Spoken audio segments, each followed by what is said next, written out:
Hey, hey, hey. All persons having anything to do before the Honorable, the Justices of the Appeals Court, now sitting in Boston, within and above the Commonwealth. Turning in your attendance and you shall be heard. Now seeing the Commonwealth of Massachusetts, court is open. Please be seated.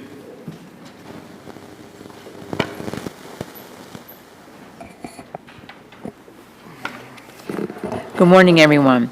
So I see we already have the parties for the case, our first case on our list for the courtroom arguments today. We've already heard one case on Zoom, already seated. I'll call the case for the record, which is Commonwealth versus David Woodley, number 2022-0518. I'm just going to remind the parties briefly that you have 15 minutes to present your argument, and there is no rebuttal in the appeals court. And I'd also like to introduce the panel to you. To my right is Justice Mary Sullivan. To my left is Justice Sabita Singh, and my name is DARRIEN Vuono. So, Attorney DeMaio, please begin. Good morning. May it please the Court. Christopher DeMaio for David Woodley. There are two issues. The first one, the sufficiency of the evidence. I don't plan to talk about a whole lot because a picture is worth 1,000 words, and the panel has the video and kind of see what the issues are from the video. One point I do want to make, though, is that the decision was for Judge Harrington to make, and the Lattimore decision is for this panel to make based on the video itself, because the Commonwealth's brief, the trial transcript, and then the Commonwealth's brief has a lot about Officer so-and-so thought he saw a gun, and Trooper so-and-so thought he saw a stiff-arm gait, which was consistent. That would be appropriate if there was no video, and sometimes that kind of evidence does come in. But there is a video, so the judges, Judge Harrington and this panel are in as good a position as the officers to say what is what. And for what it's worth, I think some of that was kind of exaggerated. There's talk about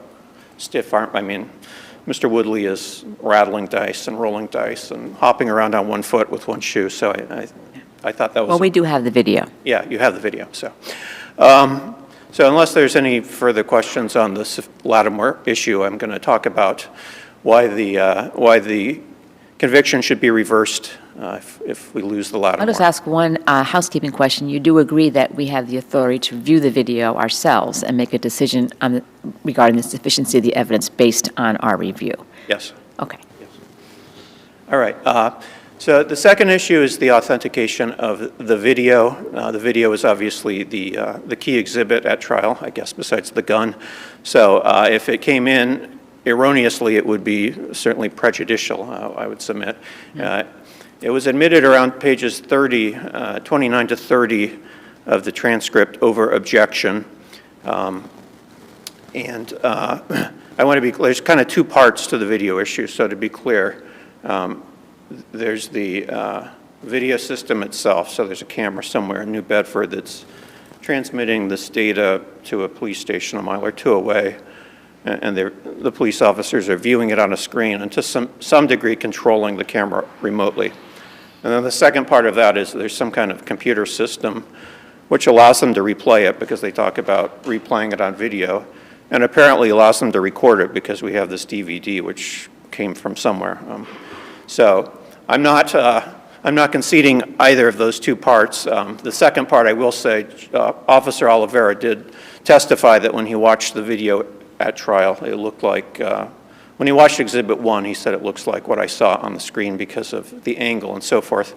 Not conceding that the CD came in properly, because there's really no evidence about how it was created and where it came from and who made it and so forth, but I really... Isn't that fairly obvious from looking at the video itself, where it came from and who made it and who is it? I mean, the police officers were also depicted in the video.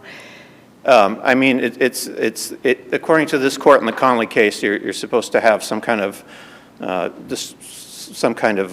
I mean, I guess you could always say it's obvious in authentication cases. It's a video, you know. It's my... Well, just being obvious, I agree with you, is not the end of the inquiry. Yeah. But I don't know that it is obvious. I mean, he didn't say he made. I don't know where it came from. I don't know when it was created. There's just not a whole. The whole key to this point comes on pages 28 to 30 of the transcript, and I submit if you look there, there's really nothing much there. So we're not conceding that about the DVD and whether that was a proper video exhibit to come in. But on the first part, the video system, there was completely, I would submit nothing other than that there's a camera somewhere on this corner of New Bedford and the police can see it back in their station. And this was over repeated objections by defense counsel. So again, prejudicial error. There's three ways. Counsel, what was the nature of the objection, though? I read the objection to be that the keeper of the record wasn't there. I mean, I took it as a general objection that it's hard to, I mean, the judge kind of cut him off and said, your objection's noted, and also part of it, I believe, was inaudible for a few seconds. So it's not entirely, he did mention the keeper of the records, but then he renewed his objection after the officer had testified that this was appeared to be what he saw that day. So I take it as an objection to everything. And he says, I don't know where this came from. Could have been a more fulsome objection, but the judge again kind of cut him off and said your objection's noted, and I'm taking it over your objection. This court and the SJC have said there's three ways to authenticate a video. So the first is to have somebody say that's a fair and accurate view of what I saw that day. That didn't happen here because Oliveira wasn't there. He was back in the police station. The second is to have... But he did testify that he saw the video at that time. He testified that he saw the video at that time. At the yes. police station. Yes. But I'm talking about to authenticate it, you have to tie it to the actual physical site, which he wasn't there. So he was in a position to say, yes, this CD that we're watching in court looks a lot like what I saw on the screen, but somebody has to tie it to the real world, which would be, I guess, the other officer, St. Germain, who testified later and was the one who actually went there. The second way you can authenticate, according to this court in Conley, is have someone testify to surveillance procedures and the methods used to store and reproduce the videos.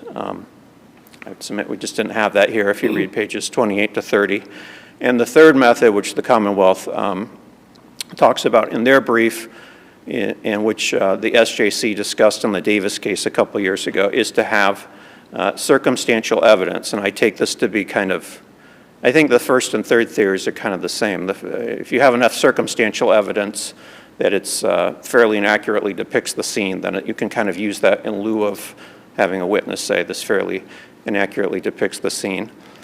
In Davis, you had plentiful circumstantial evidence. You had a police witness, a civilian witness. You had photos from various angles that had been independently authenticated and corroborated and suggested that this video was a real thing.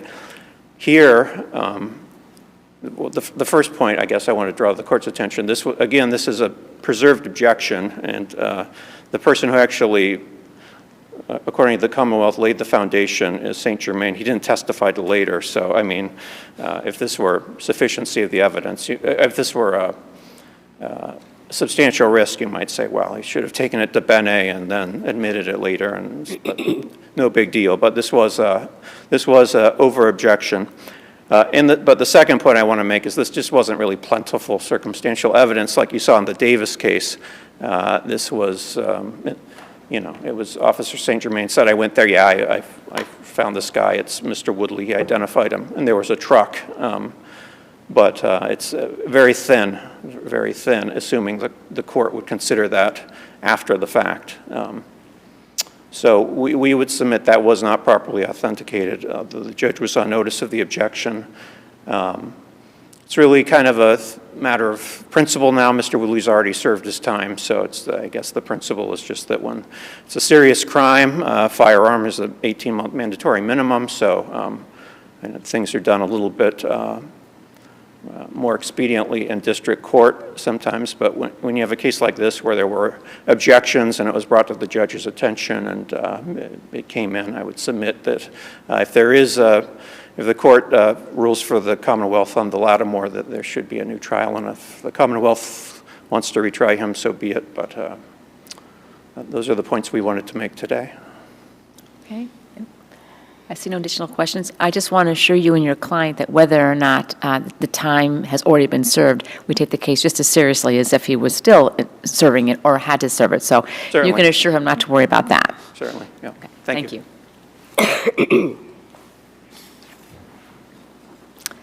Commonwealth? Good morning, may it please the court. Alicia Sanchez for the Commonwealth. We ask that the court affirm the conviction of possession of a firearm without license. I'll follow the order of my brother and briefly first address sufficiency. Here, there is sufficient evidence to support the element of possession. First, the video depicted the defendant with what appeared to be a white-handled firearm in his waistband. 12 minutes later, the defendant is depicted taking something out of his waistband and placing it into the open truck bed of a white Dodge Ram. 3 minutes later, that the police locate a white-handled firearm in that same location, the open truck bed of a white Dodge Ram. I would argue that that's sufficient to prove possession here. As to authentication, the judge did not err in admitting the surveillance video because it was properly admitted by circumstantial evidence. Here, Officer Oliveira testified that this was a police camera that was pointed at Ruth and McGurk Street. It was there for the purpose of police safety and officer safety. Public safety and officer safety. The officer testified he was able to zoom in and out and control the camera as he did that morning. And he testified that he recognized that video as being the video that he watched live that morning. And he knew this based on the angle, the location, the date, and the timestamp on the video. Furthermore, the Officer Oliveira sent officers to the scene, and in the video you see officers arriving at the scene.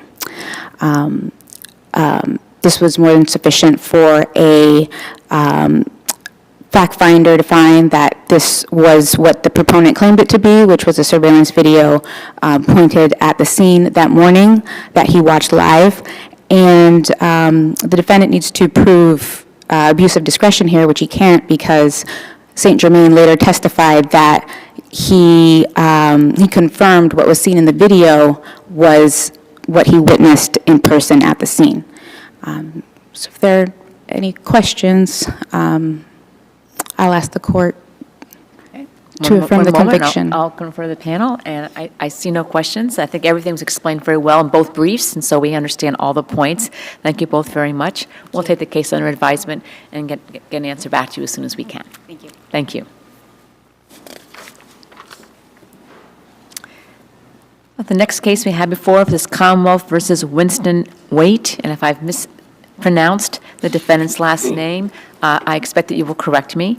Case number 2022-0500.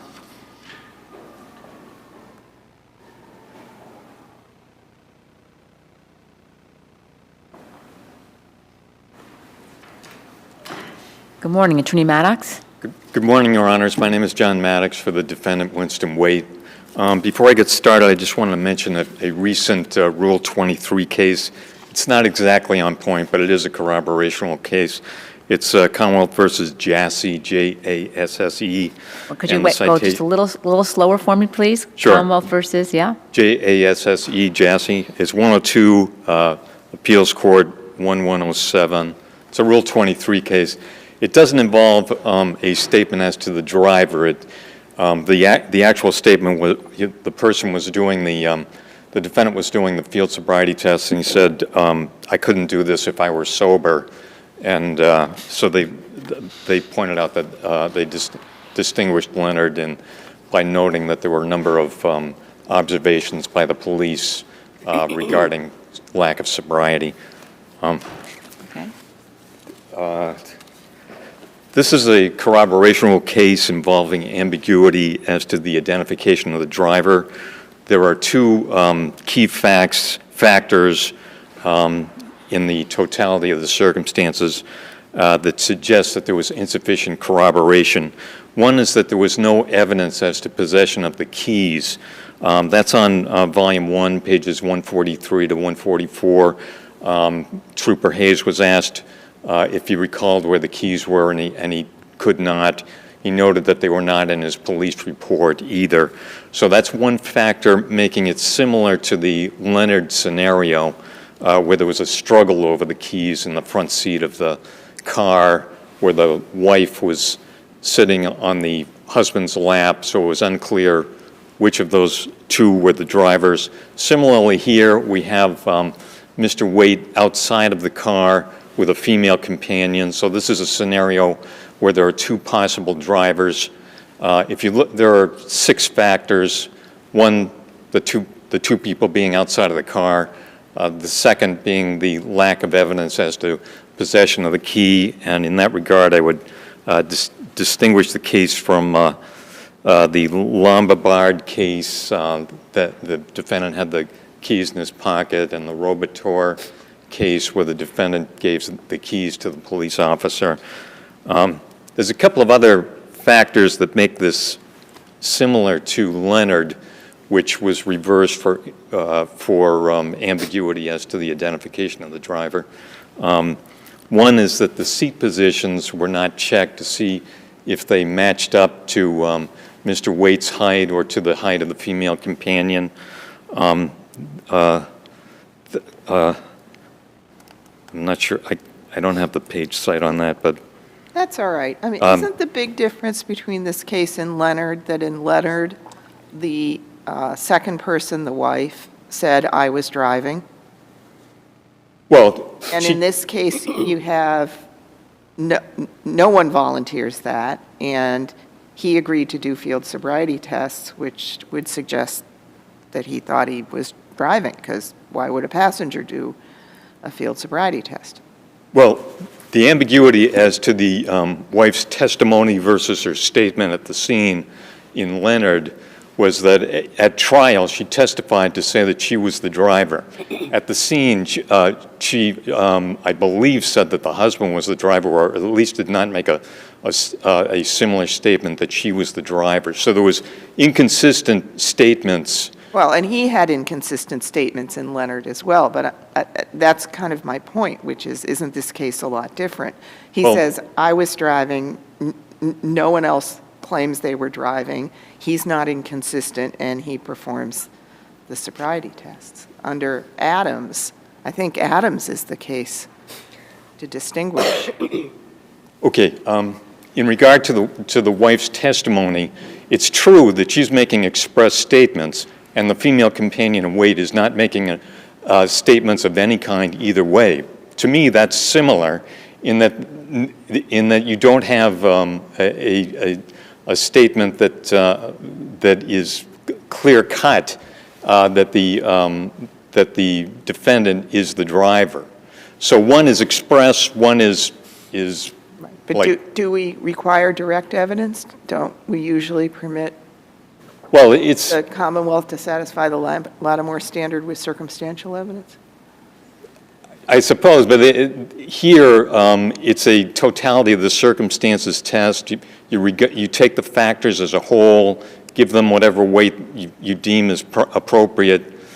So I would suggest that in Leonard, you had the inconsistent statements from the wife. Here you have no statement one way or the other. To me, that's very similar, where you don't have the in regard to the weight that you would give the statement or the lack of a statement by a third party. In regard to the field sobriety test, you mentioned the Adams case. There are 4 cases mentioned in my brief: Manning, O'Connor, Adams, and Eggsware. They all involve field sobriety tests.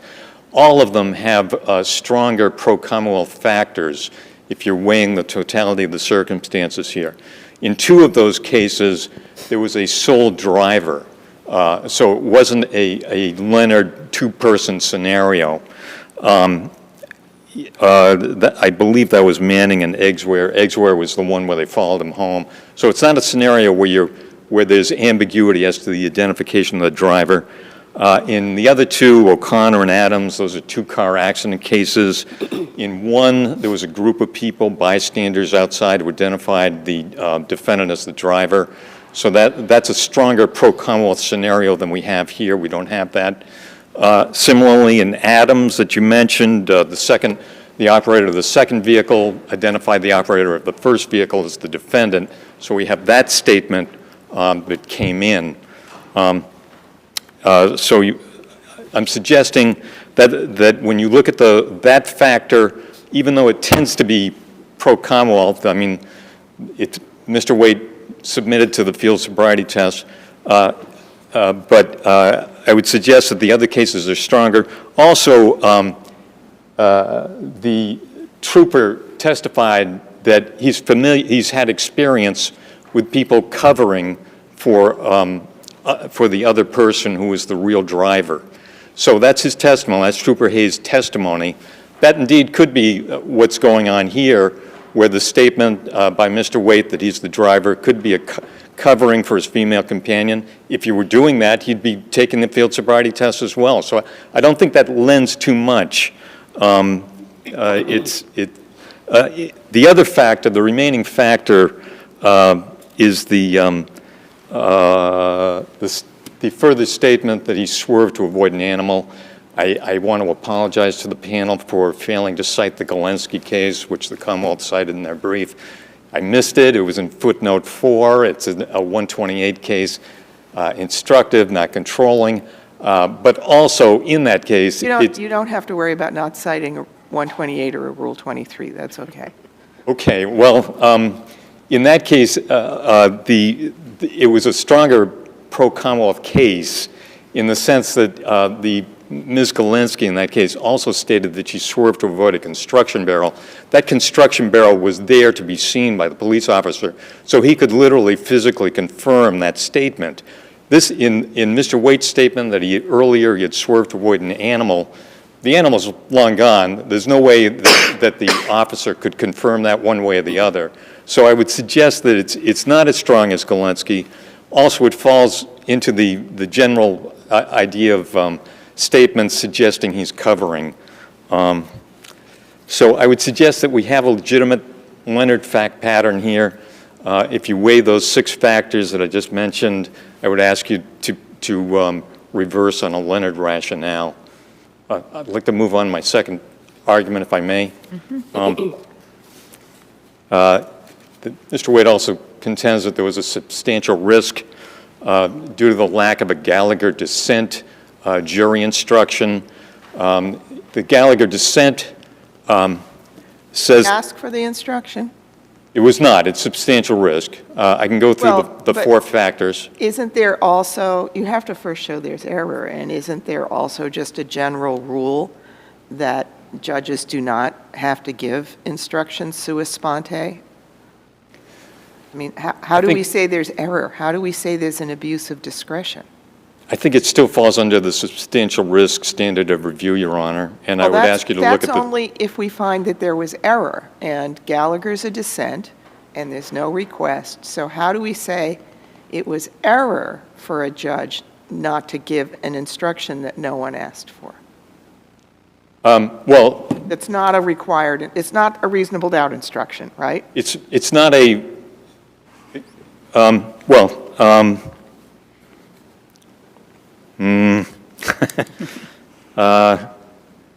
would just suggest that it's a correct statement of the law, I believe, that it's, the officer's opinion is a lay opinion. It's not an expert opinion based on specialized knowledge.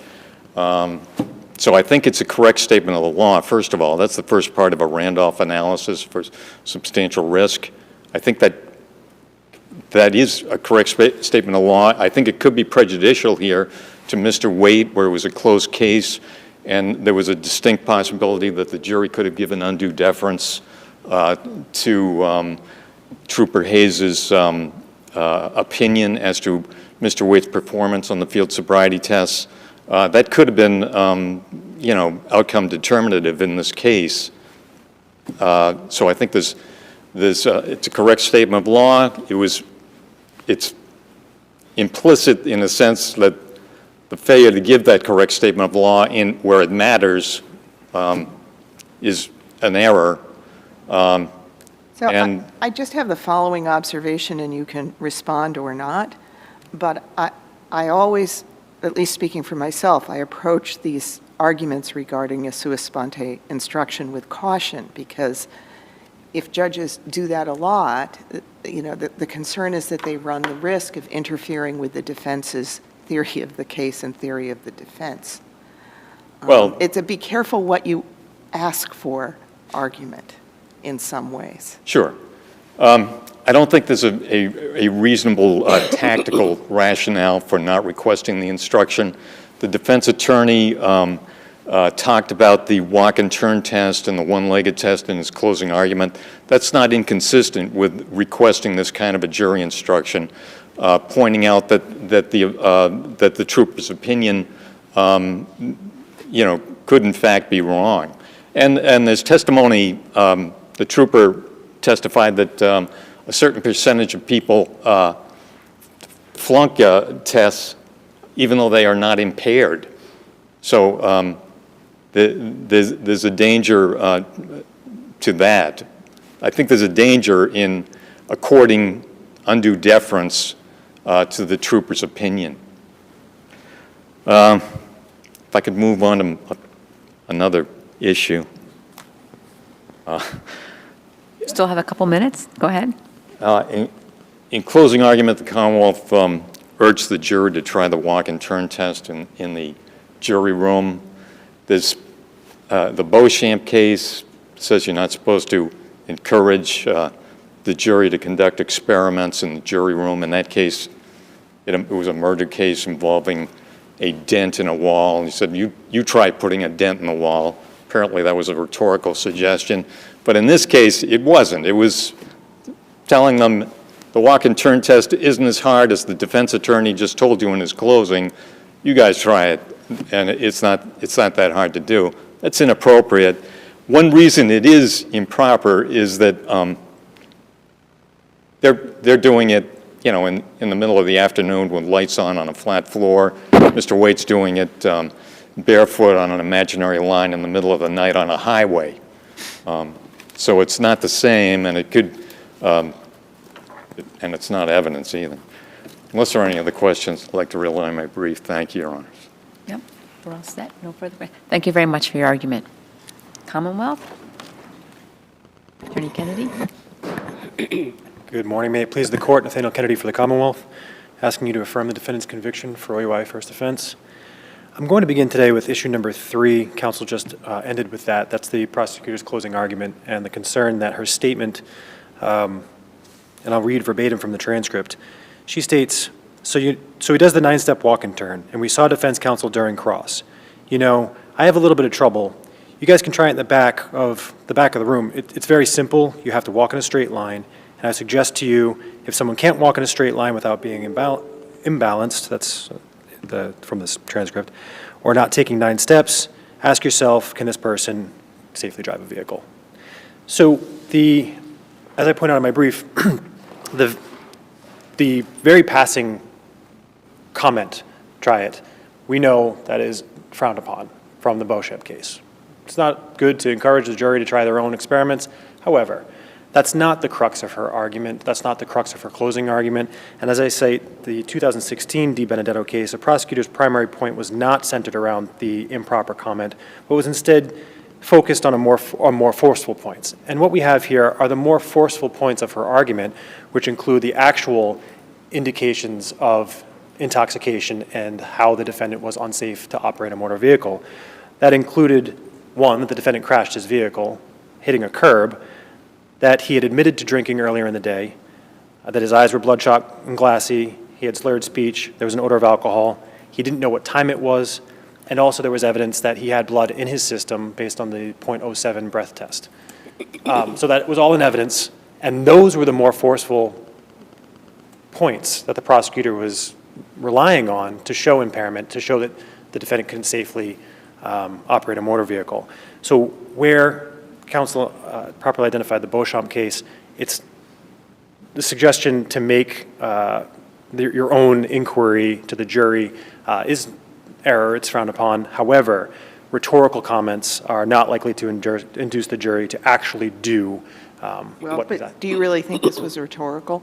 It's not like go put your fist through the wall. It's a little different. I disagree. I think that it's where you had the object in Beauchamp, and he's saying, look at the shape. You know, you can smash it against the wall yourself. I do think it's consistent with a rhetorical comment, particularly because she says, we saw defense counsel during cross. There's some implication there that defense counsel, it's obviously not reflected in the transcript, was doing something during cross that was consistent with needing to be rebutted.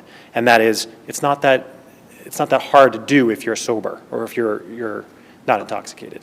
That kind of gets to the point that's a little tricky in this case, I think, which is, was the statement, try it yourself, an appeal to common sense or common experience, or was it a request to perform an experiment? Have you found any cases that talk about how you draw that line? No, but I do think it's the former, not the latter. Obviously, that's do? much, yes, I do. Surprisingly enough, I think it's the former. But I do think it is where we work in the Because OUI. the conditions are not the same. Because the conditions are not the same. That's exactly right. That may be the divide. And ultimately, what we are relying on here is that it is a prejudicial error standard, and ultimately, would there be any difference? No, we have significant evidence of intoxication, impairment, and an inability to operate a motor vehicle. So I wanted to start there, kind of moving backwards through the arguments into issue number 2, the failure to instruct on the lay opinion. I'm not going to go very far into that. I agree with Your Honor. There's no error here. There's no requirement that any instruction be given as to an expert versus a lay opinion in this instance. The judge gave the proper Canty instruction that the jury was to weigh the evidence and give such weight as they think it deserves, whether or not the... Is there any reason not to give the instruction if it's requested? Well, one, it wasn't requested, obviously, so that's not what we have here. But I do think there's a problem with the instruction, because I think what you have when there's no expertise that's been given, you're essentially asking the jury to be more questioning of a layperson's opinion. And where in OUI context, the courts have always determined that a layperson's opinion is appropriate. We all have a kind of common understanding of what intoxication from alcohol is. I would agree with you, but I understand the requested instruction to be a reminder that this is lay opinion and not expert opinion. Because, you know, the officer gets on the stand, that gives all his or her just training and experience, is a long description of the FSTs. If you haven't read Canty, and I suspect most jurors haven't, the issue is, do they know it's a lay opinion? Or do they think they're getting an expert opinion? Well, I don't believe in this context that they do believe that they were getting an expert opinion. They understood, because the trooper testified to what his training and experience was and to what this was being offered for. So I don't believe that they were in any impression that this was going to be somehow an expertise that they were relying on, some scientific background. The percentage comment was made during cross-examination. That was brought out by defense counsel. So the Commonwealth wasn't offering this witness for any further expertise than his lay opinion of intoxication. But I did want to make one comment. If you were to have found that there was error in not giving a sua sponte jury instruction, the fourth prong of the substantial risk analysis is whether counsel's failure to object was tactical. And in this case, where you have a split in the only 2 field sobriety tests that were given, there was the 9-step walk and turn and the one-legged stand, it's very reasonable that the defendants wouldn't have requested such an instruction, because they also were relying on the trooper's testimony for the one-legged stand being indicative of sobriety or intoxication. So there's very likely a tactical decision here why they would not have asked for that instruction in this case. So notwithstanding the fact that it's not error, I think even going through the substantial risk analysis, they would not be reversible error. To issue number 1, whether the operation admission was properly corroborated or sufficiently corroborated in evidence, going through, obviously, we have the corroboration rule, because you can't have a crime in a vacuum. Someone has to have, there has to be some corroborative evidence that a crime was actually committed. And proof of operation in an OUI context may entirely rest on circumstantial evidence. The cases that I cite, we obviously have to go through the Leonard prism here. And as the court pointed out, that case is very different, where the wife was seen struggling with the keys on scene with the defendant and then testified at trial, no, I was the operator of the vehicle.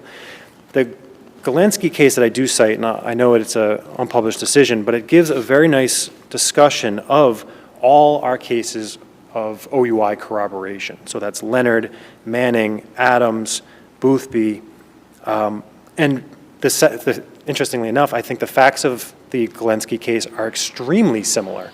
It's the defendant indicating they swerved to avoid an animal on the road, and then a crash occurred. And then the testimony is that the circumstances and the scene were consistent with how the crash occurred. That's exactly what we have here. The defendant said, I swerved to avoid an animal, and he hit the curb. When the trooper arrives on scene, he sees that the vehicle damage is consistent with what the defendant told him, that he crashed into the curb, avoiding an animal. So the Adams case, as was pointed out, the fact that another person is present at the scene is unsupported by any other evidence leading to suggest that that person may have been operating the vehicle, cannot serve to undermine the probative value of the corroborative evidence. And the corroborative evidence here, as I said, was the accident scene similar to as the defendant had described it himself as he operated the vehicle. Galensky also says that this is different than Leonard because of how the husband and wife were interacting and then her testimony at trial. And well, as I said, I think that goes through a pretty nice discussion of each of our corroborative cases for what is appropriate corroboration of an admission in these circumstances. Additionally, I'm sorry, that was where my point was going. We have his acquiescence to field sobriety tests that show further beyond the accident as it occurred, that he was the operator of the vehicle. And then lastly, I'll be moving on to issue number 4. We didn't get into this in counsel's argument. However, the denial of replaying audio from the trial during closing, the standard of review is an abuse of discretion. There's no prohibition against playing audio, but if there's an objection, then the judge's discretion to allow that or to deny that. Were you able to find a case involving audio recordings versus transcript? No, I wasn't. And so that both counsel and I, we equate it to the verbatim reading. Is there any reason not to equate the two? No, to not equate the two, no. I think that they're very similar in nature. The only time that there would be maybe some issue is the time it would take to have a transcript generated versus FTR being slightly more available. That would be maybe the only difference. However, I think we're equating the cases as they exist as verbatim readings of transcripts that are available to be read in across during closing What about argument. testimony that's particularly emotional or combative or fraught in some way? I mean, the reading of a cold transcript is quite different than playing the testimony, say, of a victim in an assault case. That may be true. But not here. We're not here, and I'm not necessarily advocating for playing FTR recordings that have just happened in a trial, but I don't really have a position. It's within the discretion of the judge. And in this case, I also cite to another unpublished decision that discusses what should we look at, well, length of trial, and then whether or not the major point that's trying to be emphasized is something of credibility or whether it's some deep technical point. And I think that does make some sense when, say, you have a chemist on the stand talking about some complicated, blood or DNA or something like that, and a jury may want to hear that again, and that may be something that is okay to read to them or have them hear again. But when it goes strictly to the credibility of a witness or to the weight of the testimony that they want to give to a witness's particular, the weight that they want to give to the witness's testimony, I think it's inappropriate. If it, in these circumstances, particularly in a short one-day trial, one witness, the jury is presumed to have been able to pay attention to that one witness and then recall what that witness had testified to. This point here that the defendant was trying to make also was somewhat of a collateral issue. The trooper testified, yes, he had an accent, yes, I could understand him, but he also has slurred speech. So that I don't think was an appropriate, there was no appropriate need to replay the FTR for the jury. If we have no other questions on any issue, I don't believe so. I see no, thank you very Thank you much. very Thank you much. both very much for your briefs and your argument today. We'll take the case under advisement.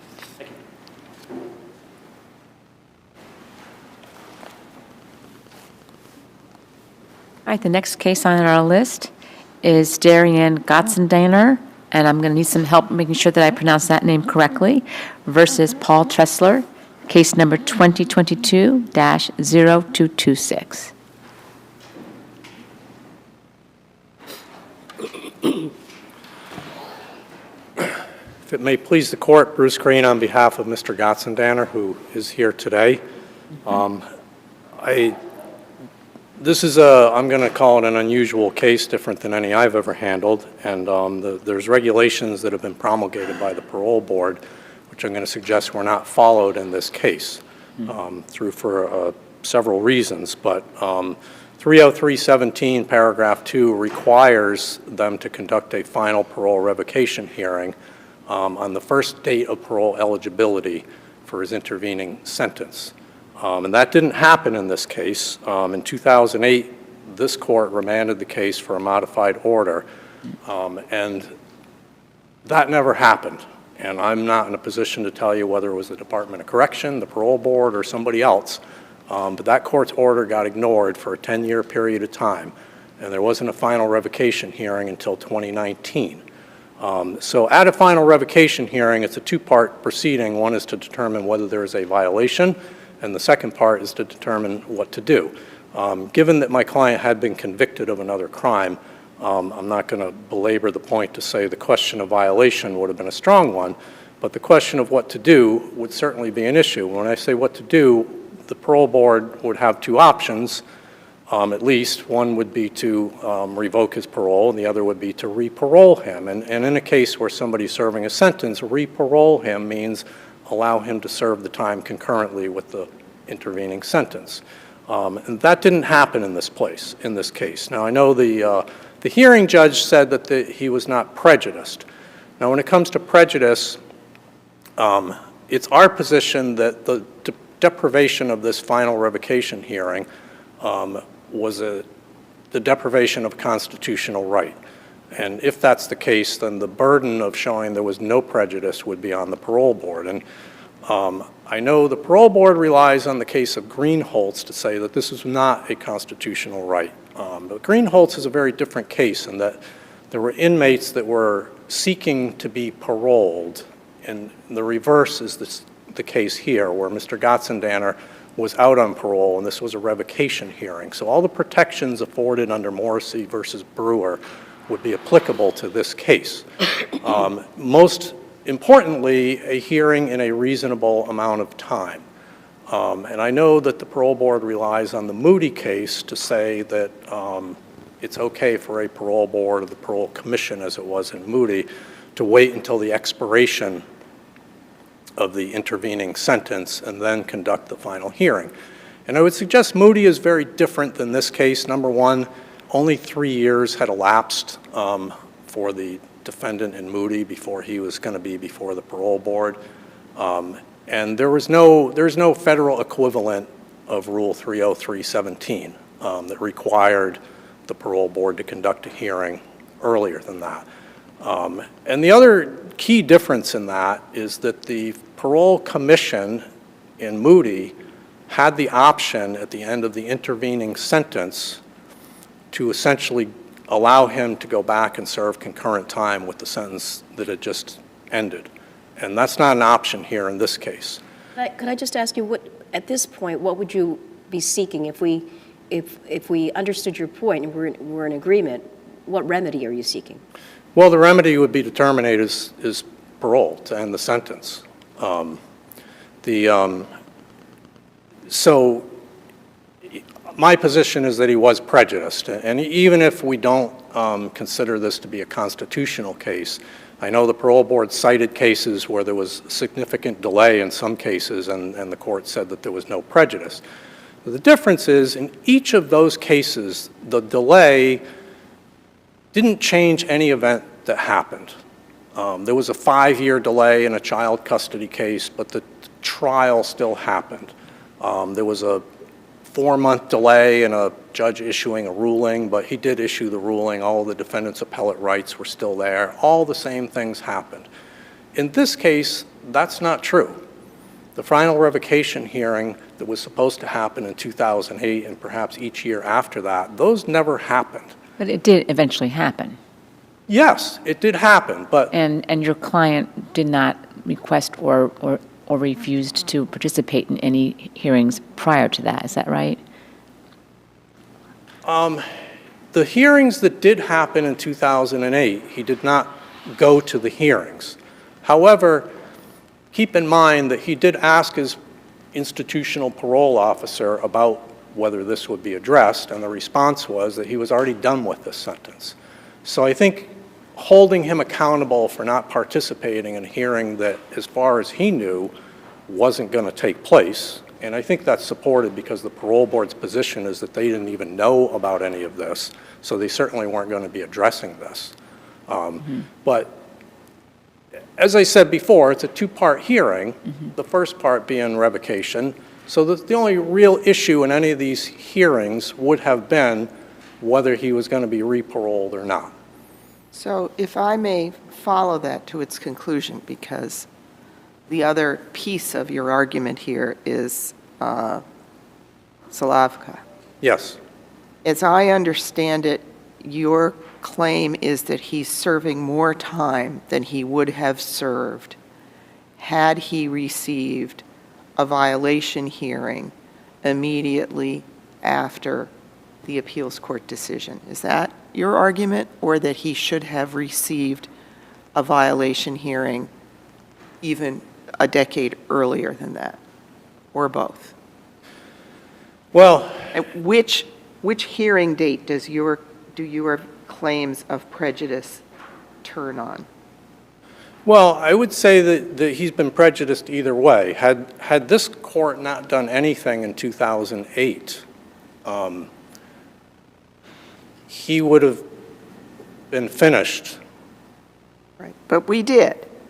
Yes. But we did, and there's no claim that that is improper, that that decision itself is improper, right? That's correct. So But doesn't that mean that the fact that he didn't get a hearing in the 1990s, doesn't that kind of make that claim go away? If we take the 2008 decision as valid, there was no appeal from it, it was never heard by the SJC. We don't do collateral well, attacks. I actually do make an argument, the fourth argument in my brief, that it wasn't properly decided. But do we, Putting that aside for the putting that moment. aside, He served 4 years on this case, almost to the day, from February of 93 to February of 97 was 4 years. He was served a warrant on this case in February 28th of 2019. 4 years from that will be 3 weeks from now. I know that the parole board... that 4 years was set aside and recalibrated. So unless you can say that he has as I understand the community parole supervision for life cases and the illegal sentence cases like Slavka, if I'm pronouncing that correctly, and I'm probably not, you need to show that he was serving, as a result of the configuration of events, that he has served more time than he would have. Well, I think that's clear because... Based on the 2008 decision and hearing, or the hearing that never... That was 10 years late. Right, that was 10 years late. Well, I'm not sure I understand your question, but based on the... There's a lot of moving dates in this. Yes. And No. there's the pre-2008 period, there's the decision in 08, Yeah. and there's the hearing that gets held 10 years late. So I'm saying because he didn't get his hearing in 2008, he may have been released 4 years ago. He may have, Because- excuse me? He may have, I didn't hear exactly what you said. He may have, He may have been released 4 years ago. Because you think there was a chance that he would have been re-paroled and the sentences would have been concurrent? Is that Yes. the argument? Yes. Okay. But that was really the one issue that would have been present in those hearings that didn't happen. Counsel for the Commonwealth has said in its brief that that argument is incorrect. Do you have anything you want to say in response to the red brief in this case? I'm not sure I understand that. Well, there's a counter-argument that he isn't doing more time. Well, I think that he is. And as I said before, he served 4 years on this case previously, and now he's serving almost 6. And I realize that they have explanations, that there's labels for different dates. To me, Will you 40 agree that he received credit for those 4 years when he started serving the intervening sentence, right? Yes. Okay. Well, the start date on the intervening sentence was moved back that period of time. Right, so he didn't, so he had, I know we can use different terms, but let me say it in lay terms, he received credit for those 4 years. He didn't serve 4 years and then serve the whole intervening sentence. The time that he had already served was credited towards the intervening sentence. Well, I'm going to couch it differently. The start date for his intervening sentence moved back such that it moved back to the correct point in time. Okay. But when he did serve that sentence, he served 4 years. Like I Again, said, 4 almost years to the less day. on the next sentence that he And was that supposed to be was serving. Almost 4 years ago. For February 28th of this month will be 4 years. So that was 4 years that he served on this case previously, and now it's turning into something much longer than that. So I have two arguments. One is that that's just fundamentally unfair, and under the waiver argument, the second argument in my brief, a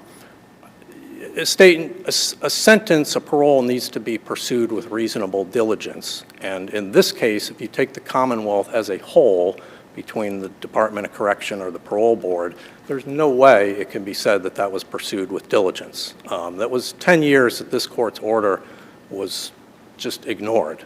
And I know I don't have any case law on that point because I think it's a pretty unusual situation where anybody ignores this court's order like that. But if he did have those hearings and he was re-paroled and served that time concurrently, he would have been released 4 years ago. So I know we can't go back in time on that. But certainly the 4 years that he served is up. In terms of your prejudice argument, in addition, I know you're saying that the prejudice is the lost opportunity. Yes. Is it not your burden to show that that's a reasonable possibility in these circumstances to get that concurrent sentence? Well, my first answer to that is that if this is a constitutional right, it's not my burden, it's the parole board's burden. But even if it is my burden, it's the opportunity to be heard and address that. And again, this wasn't delayed. I mean, it was delayed in 2019. He did have a final revocation hearing. But again, the only issue was whether you'll be re-paroled and be allowed to serve this concurrently. So to wait until after that opportunity exists and go, hey, here you go, here's your hearing, after any possibility of getting benefit from it is really not a substitute for having done what the regulations promulgated by the parole board require them to do. So if there's no further questions, I'll rest. Okay. Thank you.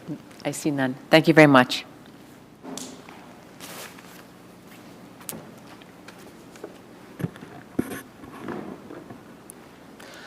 Good morning. May it please the court. Nicole Nixon on behalf of the respondent, the parole board. I'd just like to make clear one thing for your honors, because I think this might be the crux of the whole case, and that's the assertion that there was an increase in the reformatory sentence here. I just want to make clear that the 2008 Massachusetts Appeals Court decision and nothing that the parole board did or allegedly didn't do increased the length of the reformatory sentence. When you say the length of the reformatory sentence, can I say that, I'm going to call it the first sentence? Is that, okay, just wanted, okay, because that's the Concord sentence, right? All right. Yes, okay. that's correct. And just for purposes of this argument, I'll be referring to that Concord sentence as the reformatory sentence. Reformatory sentence, okay. And then that second sentence that he picked up when he was out on parole as the intervening sentence. So the 2008 Massachusetts Appeals Court decision merely reversed the sequence in which the petitioner would serve those sentences.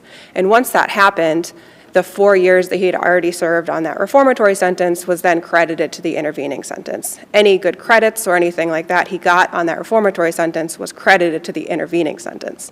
So he didn't lose anything by virtue of the reversal of the sequence of the sentences.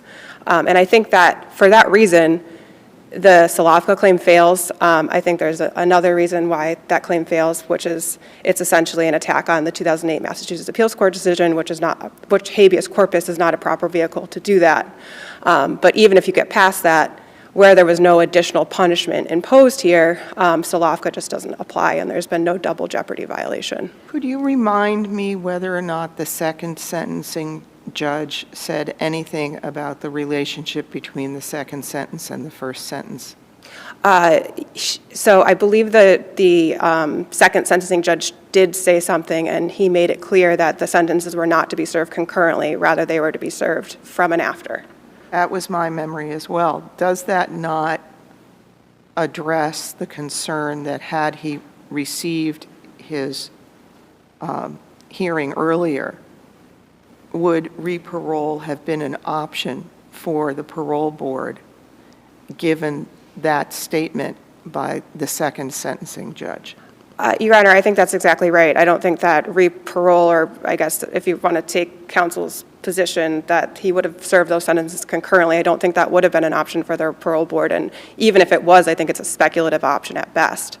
And I believe it's speculative to the point, and I believe the speculative nature of that point is borne out by the fact that the parole board didn't do that at the final revocation hearing that was actually held in 2020. Is the parole board at liberty to reparole somebody under those circumstances if there's I honestly don't know the answer to this question because it's the interrelationship between two branches of government. I think that's a tricky question, Your Honor. I haven't found any law, Massachusetts law, to suggest, what the parole board has discretion to do when a sentencing judge has made it clear that the sentences should be served from and after. I think where we do have that situation where the sentencing judge did make that clear in his sentencing determination, there would be a definite question as to whether the parole board could even do that in these circumstances.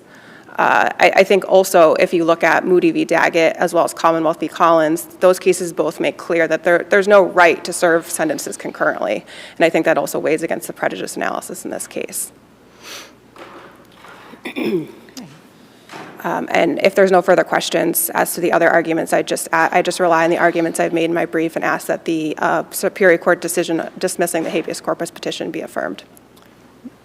I see no further questions, so thank you very much. Thank you both very much for your arguments. We'll take the case under advisement.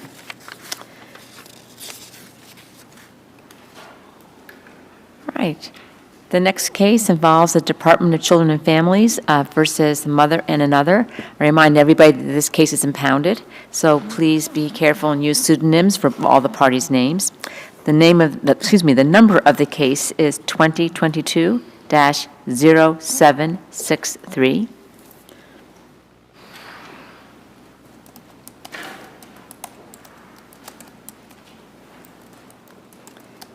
And before we begin, I'm just going to double check. I understand that the appellees are splitting their time equally, 7.5 and 7.5? Yes, Your Honor. Okay, thank you.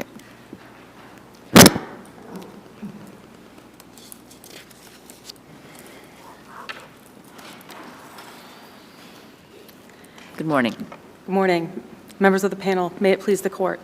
Nicole Paquin, on behalf of the appellant mother, who is asking you to remand this matter to the juvenile court on the issue of post-termination and post-adoption visitation. I was just going to ask you to do that, but our co-officer was clairvoyant. Thank you. Thank you. Contrary to the appellee's arguments, the issue is properly before you today. As to the merits of the appeal, the trial court's findings do not deserve the usual deference because the principal findings do not align with the evidence and are internally inconsistent. Therefore, they're clearly erroneous. In addition, Can I just ask you about the issue of it being before us today? You do agree that it wasn't raised below and that your client was not at trial. So the issue of post-termination visitation was not raised by your client at trial. Is that fair to say? That's correct. It was So not raised. your view is that it was addressed by the judge. It's something the judge has to consider. We should look at it in any event? Correct. Because it's part of the judge's equitable powers, the judge is always able to address post-termination and post-adoption visitation. Therefore, since all parties are on notice that the judge could address it, there's no reason for my client to have raised it below. And therefore, it's properly before the court today. And we are to assume that your client's position at trial would have been the same as the position that she's advancing on appeal. Yes, Your Honor. Moving to the merits of the matter, a judge's findings are entitled to great deference when they are specific and demonstrate that close attention has been paid to the evidence.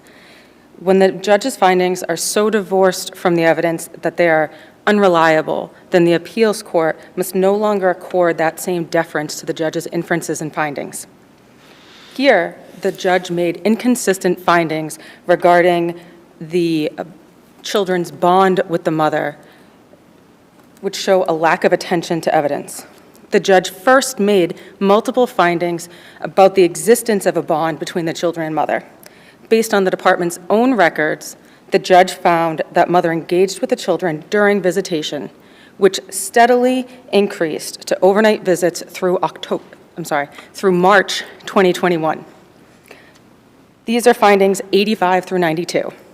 In addition to the usual visitation, the judge also found that beginning in November 2020, mother participated in early intervention services with both children.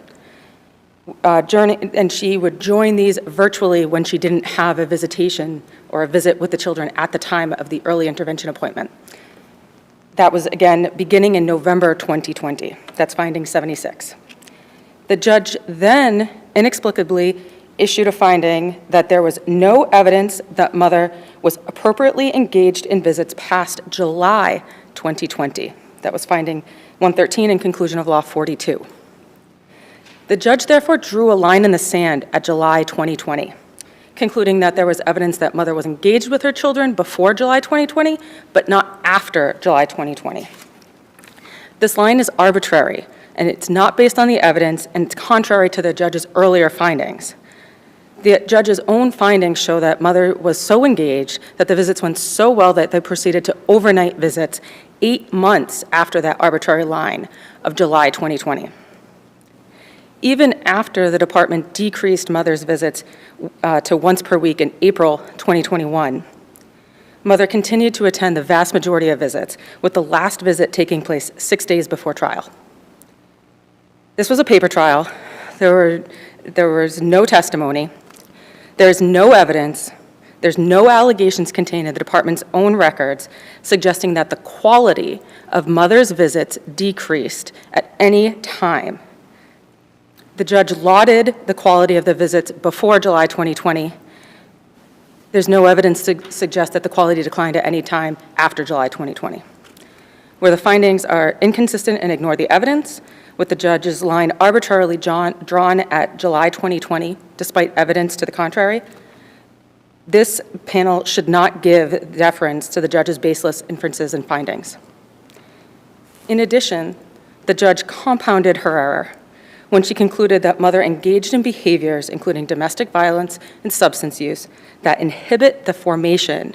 Before you get there, do you have any disagreement with the judge's findings that visits occurred in July of 2021, on July 1, but thereafter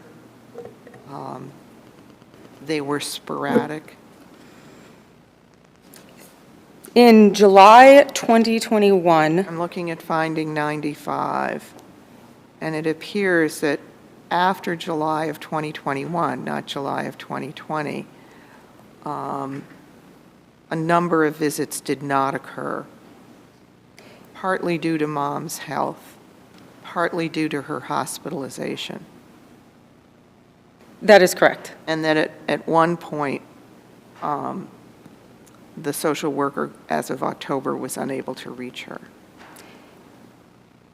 That is correct. For Is two there any visits. possibility that this July of 2020 is a typo? I haven't gone back and combed through this carefully enough, but I do not believe so, but the fact that we would have to guess if it is a typo, to me, says that it's unclear and not consistent with the evidence.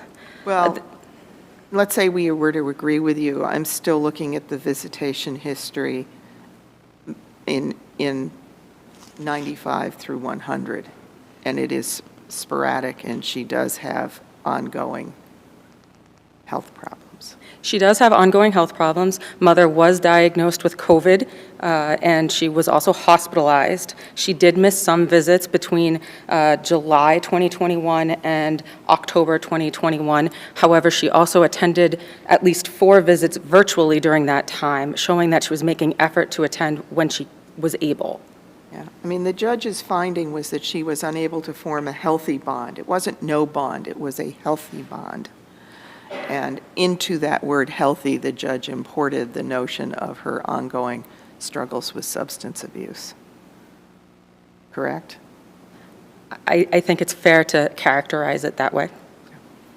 However, the case law shows over and over again, the court has found that despite a history of substance use and/or domestic violence, a parent can have a significant bond with their child. Here, there's no evidence that mother's behaviors interfered with the bond. There's no evidence that if we take Justice Sullivan's view that the date I don't have a view, I just have questions. if we Don't assume a view from the questions. I apologize for that. No worries. Whether we're discussing July 2020 or July 2021, whichever date, there's no evidence to show an interruption of the bond between the children. There's no evidence to show that the bond was unhealthy. No expert testified, and it was a misapplication of law, a misunderstanding of law, to assume that for the judge to apply this See, law. we're talking, I mean, the judge made note of the age of the children,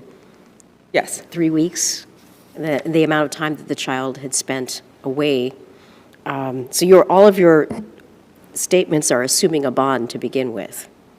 Yes, and the judge found evidence of a bond leading up to July 2020 in her positive interactions with the children. Positive, what finding?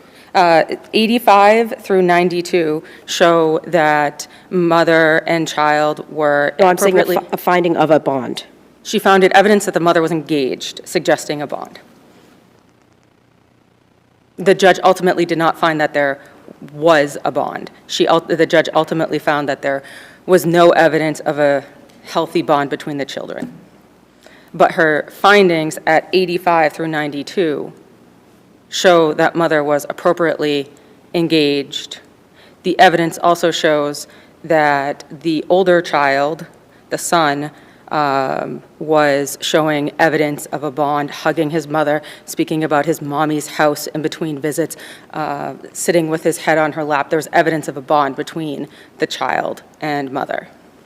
But the judge never makes an explicit finding that there was a bond at some point. No, she does Simply not. that she engaged with the children. Yes.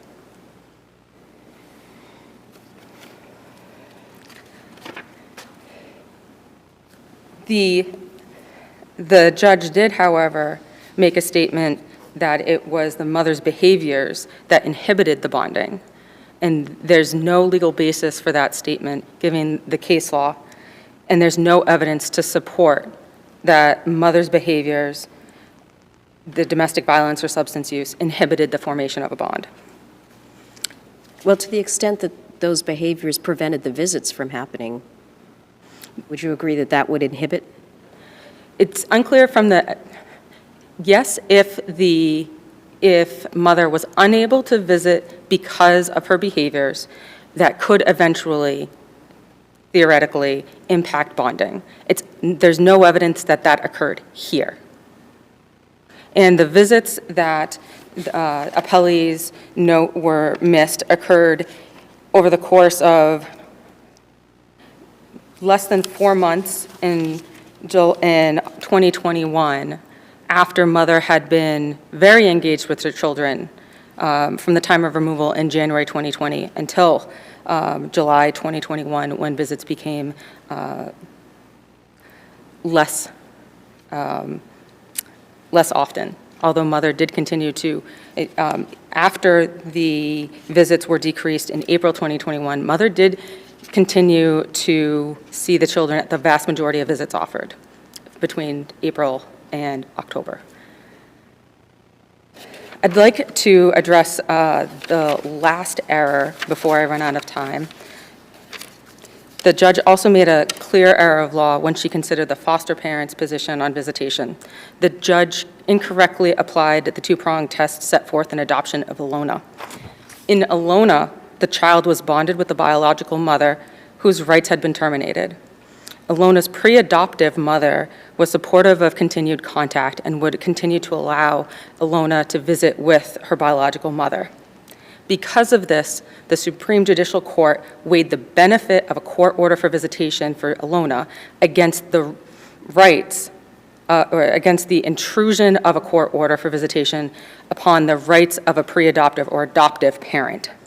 In doing so, the Supreme Judicial Court announced the rule that requires the consideration of the adoptive family in cases where a family is ready to adopt the child. That is not this case. Alona is markedly different than this case. At the time of trial, the department was in the process of vetting 3 potential kin placements. The foster parents are not pre-adoptive parents, and there's no intent for them to ever become pre-adoptive parents. As a result, the position on visitation is irrelevant. Their actions are controlled by the department, and the children could be moved to another foster placement, thereby rendering the first foster parent's position on visitation meaningless. Instead, the proper inquiry is whether an order for visitation is in the children's best interests. Where the children have a significant bond with mother and visitation is in their best interest, a court order would provide the children with assurance that they will be able to maintain contact with mother. The department mischaracterizes mother's position as requiring an order for visitation in every case where there is no adoptive parent. To the contrary, mother seeks only to have the foster parent's position disregarded and for an order for visitation under the facts of this case. Where the children have a significant bond with mother and the child judge committed clear errors of law in deciding not to order post-termination and post-adoption visitation, mother respectfully requests that this matter be remanded to the juvenile court for a hearing on post-termination and post-adoption visitation so that the judge may properly review the evidence and consider new evidence. As to any other points I have not addressed today, I rest on my brief. All right. No further questions. Thank you very much.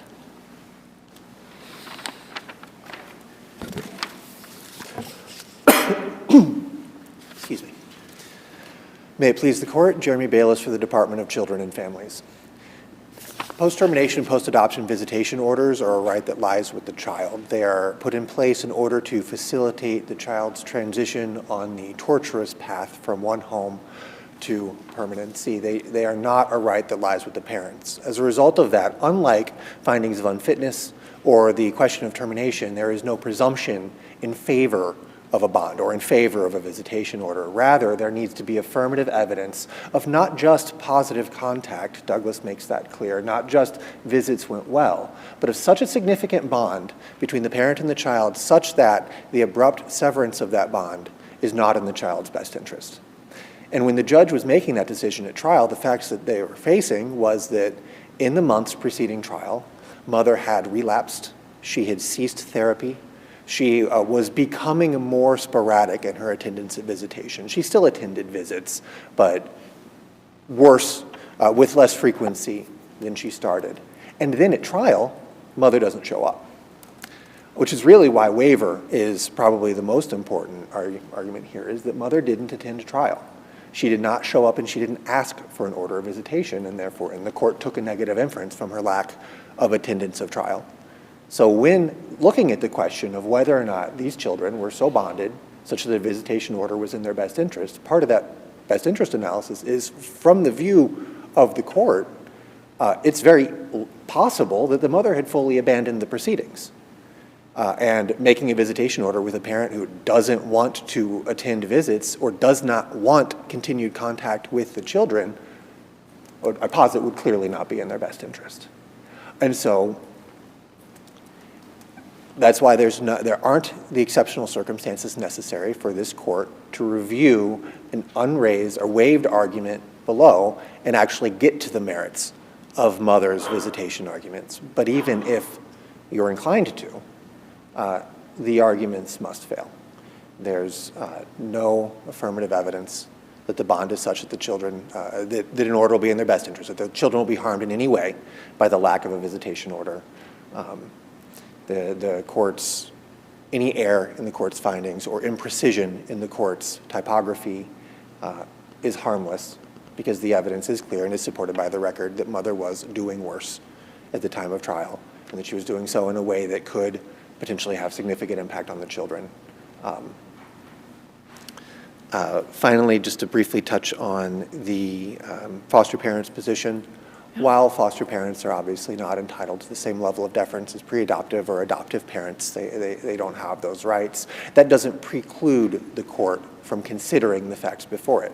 Had the foster parents been adamantly opposed to visitation, had they, the records indicated that they felt visits were harmful for the children, that would have been information that would have been relevant to whether the court's, not dispositive, but relevant to whether or not a visitation order would be in their best interest. Similarly, if the foster parents are completely fine with facilitating those visits, it makes it easier for contact to happen.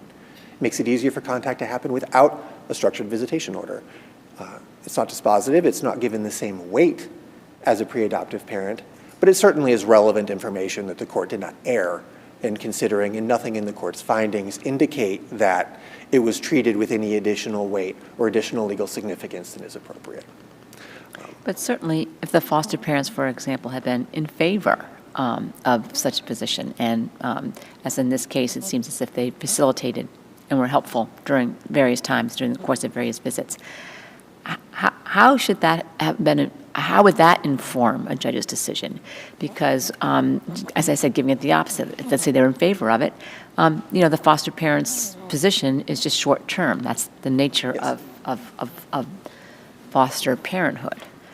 I think it's fair to say that it's, there are significant facts and then there are relevant, less significant facts. Mm-hmm. The department, so long as the children are in the department's permanent custody, is the decider on visitation, barring a court order, obviously. And so we look to the foster parents. They're the ones who have the most contact with the children. Consider it.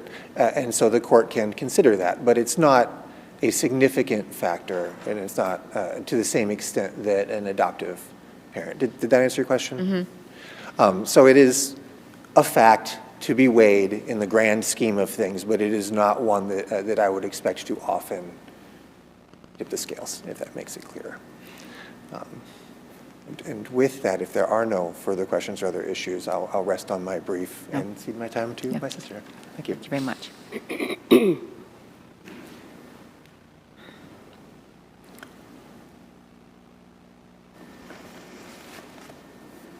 May it please the court, my name is Christina Canoyer, and I represent the appellee children in this matter. And on behalf of the children, I'm asking you to affirm the lower court's judgment in its entirety because the judge clearly did not abuse her discretion in issuing these orders. I'm going to start by following up on the court's last question posed to DCF. The finding about the foster parents does not necessarily support the actual finding of the best interest with respect to visitation. There's a number of legal aspects the court is considering. One of them is reasonable efforts. The fact that DCF put these foster parents and the mother in direct contact, that doesn't happen in every case. So on one hand, it's going to show that if DCF is presumed to act in the children's best interests, that this is one way that they're doing so, and that if they're going to be able to continue to facilitate weekly visitation for mother in the interim while searching for an adoptive family, and this foster family indicated that they were willing to care for the children during that time, that the children would be able to see mom if it was in their best interest without a court order. Now, we don't get to this if the issue has not been preserved for appeal. And mother had a visit with the children in person a week before trial. She did not appear for trial, and the carry suggests that there was a warrant out for her arrest. The judge was able to take a negative inference, finding that if mother were to appear, she would not be able to rebut the allegations made against her. Mother submitted motions in limine, but she did not submit anything requesting any sort of continued contact or visitation post-trial.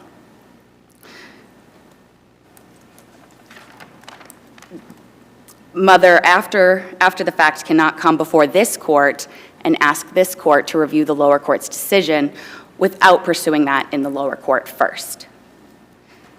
Assuming... Is that? Yes. If we're charged, though, with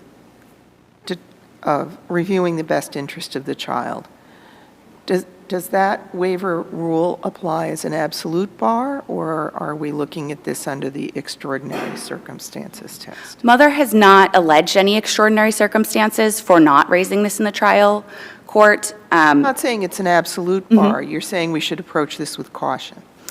Yes, there are times when it could be reviewed. In this case, where Mother had the opportunity to present the issue or at least challenge it through counsel in some manner, that's where it would be deemed waived. The judge did consider it, and on notice of the fact that DCF was moving to terminate parental rights, continued contact with any biological family members is something that the judge would consider.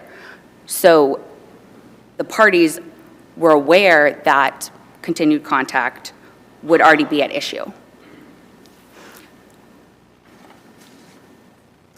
So the children would ask that the court not consider the substantive argument. However, turning to the substantive argument, the only question for the lower court is continued contact in the best interests of the children? That is the first and only question for the judge to consider. That comes from Alona. Alona is a two-pronged test. Mother is getting into, by even talking about the foster parents, is getting into, if so, what orders would be best. However, even in Alona, the judge found that there was a substantial bond and still did not order post-trial contact.